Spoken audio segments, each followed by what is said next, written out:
This week, we look at research underway that's working to extend the services that bumblebees provide for the horticulture industry. It's part of a wider research and development program aimed at the long-term sustainability of the horticulture sector.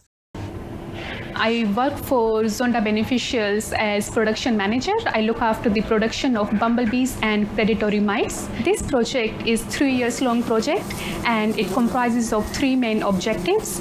First objective is to extend the lifespan of commercial bumblebee hives. The second one will be to establish a mass breeding system for a New Zealand native mite, Amblyopsis limonicus. And the third one is to improve the existing mass breeding system for a already here very successful predatory mites, which is Spidex persimilis.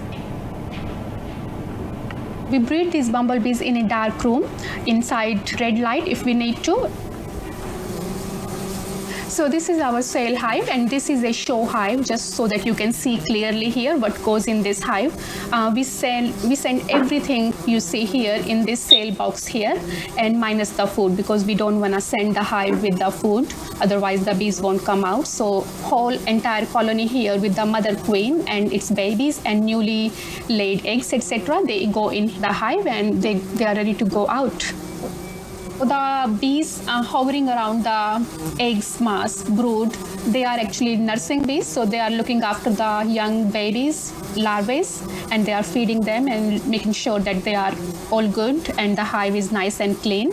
And the one they are desperate to fly out, they are actually soldier bees. They know that we are handling the hive and their home might be in danger, so they are trying to get out and sting us. The empty cases, they are actually hatched bees and they are very clever. So empty cases, they utilize them as honey pots as well. So they will fill them up with the honey. So they are very clever at saving labor. And the big roundish structure, they are pupae. So the new bees will be hatching out from this egg-like structure, pupae, in a week or 2. And the donut kind of structure, they are larvae. This is a big project for us. It is budgeted about $400,000 and 40% of the funding will be covered by Sustainable Food and Fiber Futures Fund from Ministry of Primary Industries. So that's a very good thing. It's a 3 years long project and we are hoping to get the results by 2023 mid-year. These bumblebee boxes, they are reared commercially in a contained facility. We send them all over New Zealand by overnight courier.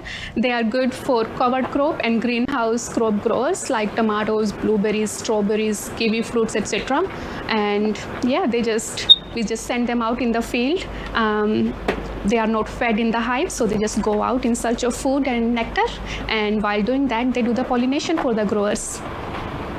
Bumblebees, they have a shorter lifespan in comparison to their other members of the family, such as honeybees, so they don't last very long. And when they get a hive from us, they are expected to last about 4 to 8 weeks. It may vary, but average about 4 to 8 weeks, and it's time to replace the hive. We are looking into extending the lifespan of a commercial bumblebee hive. As we know, pollination is a very expensive exercise.